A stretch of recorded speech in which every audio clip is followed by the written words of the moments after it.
Good afternoon, everybody. How are we? It is the 4th of July. Happy Independence Day to all our friends in the US. I hope you have a lovely day. Oh, my gain is quite high. There we go. Excuse me. I should clear my throat before I start talking. So, welcome to From the Crow's Nest for the 4th of July 2019. Today we are talking hares and their magical ways on the Isle of Wight, and what they represent, and what I've kind of found as I've been poking around.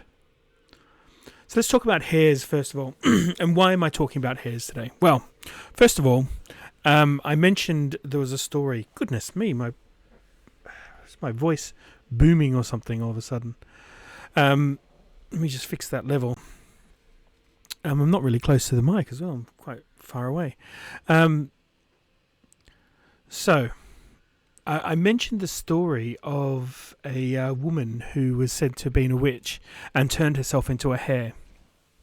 I'll just recap the story in case you didn't watch or listen to yesterday's episode. Excuse me. So, the story goes that a woman who lived in Hale Common, who was known as a witch, a healer, and a diviner of the future, was also thought to be able to turn into a hare.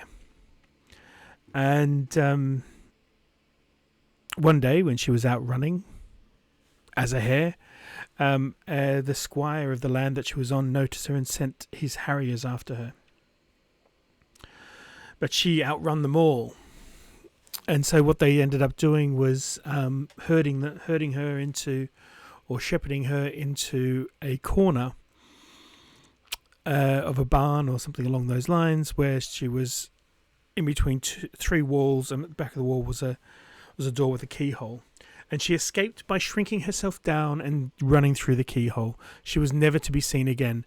And the residents of Hale Common were very sad to see her go. But that's the end of that story.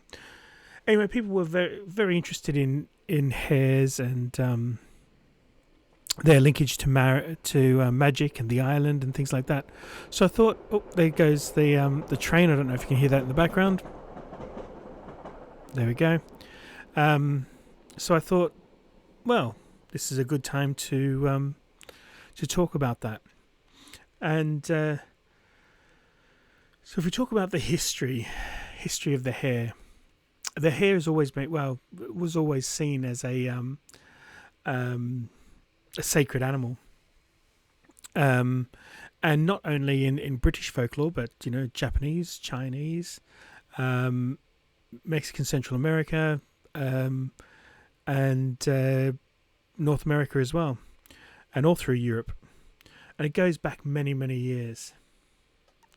And there is also the idea of the Moon Gazing Hare, and that has been a sort of a sacred symbol. Interestingly enough, there is a sculpture in Arreton on the Isle of Wight of the Moon Gazing Hare, which is absolutely amazing. I have to say that it's one of my favourite sculptures on the island, to be honest. The artist, I don't think, had put it there for any reason other than he'd been commissioned to do this sculpture. Again, interestingly enough, there is an association with the hare and that area of the island. Just up the road there is a pub with hare in the name. Hares have been seen all around that area, but they say that there was a burial mound up there. There is a burial mound up there, and many years ago, while excavating, they found, as part of the burial items that were there, hair bones. So, what does all this mean? What about the moon gazing hare and ancient beliefs and modern beliefs and even sort of Christian, Romano Christian, as well as pre-Christian beliefs.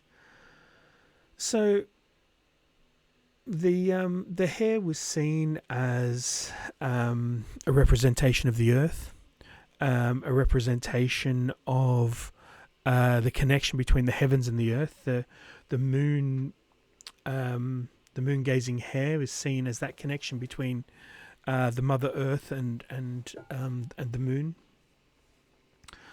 and signified growth, rebirth, abundance, new beginnings.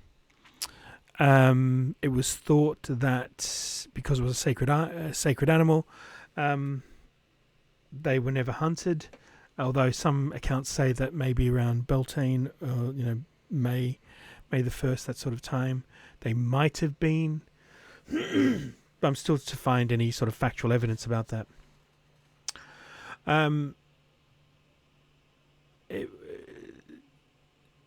It's also said that Boudica prayed to the hare goddess before the battle, and it's also said that she released hares before the battle as well.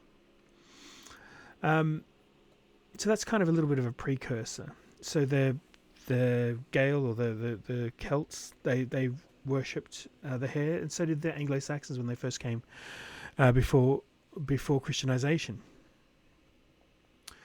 What else do we know about? So the hare was a very intrinsic and very important symbol.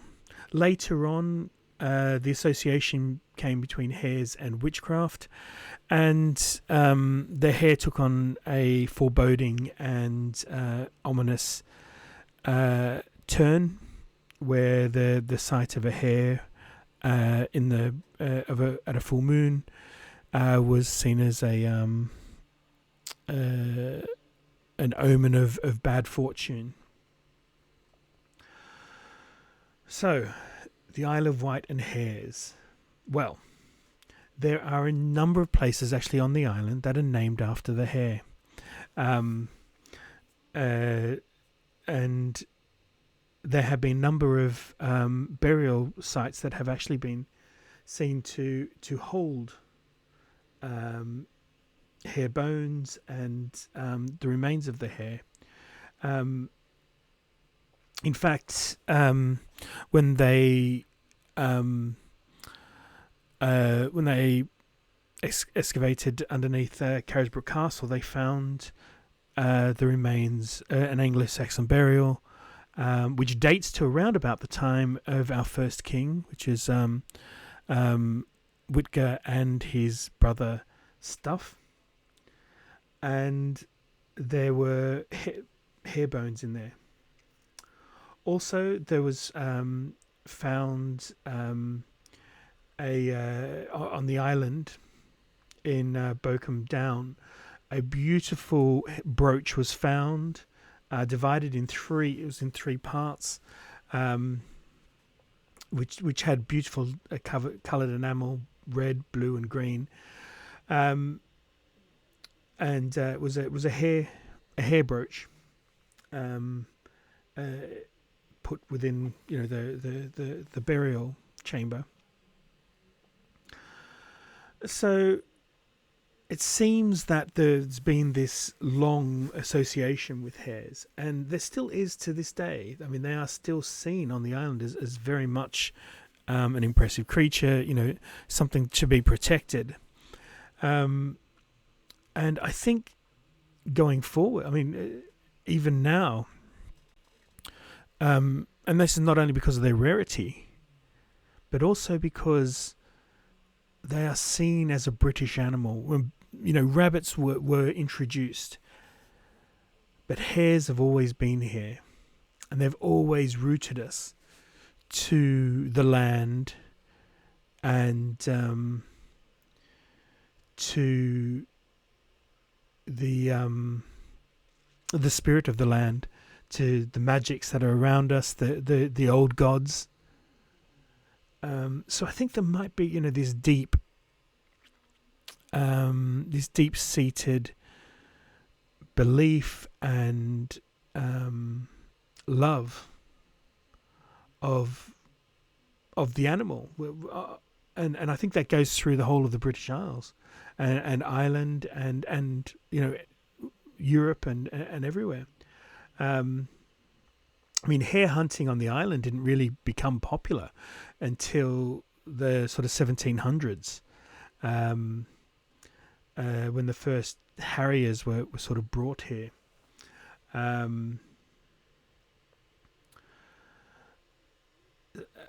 So they were pretty much left alone. The rabbit population exploded in the medieval period on the island, and maybe that accounts for the lack of hunting of hares. I'm not sure, but they are a rare and beautiful animal, and I think it's something that we need to they're something that we need to protect. They really are. So some of the local places. So there's a place in Whitwell, which was actually known as the land where the young hares are seen,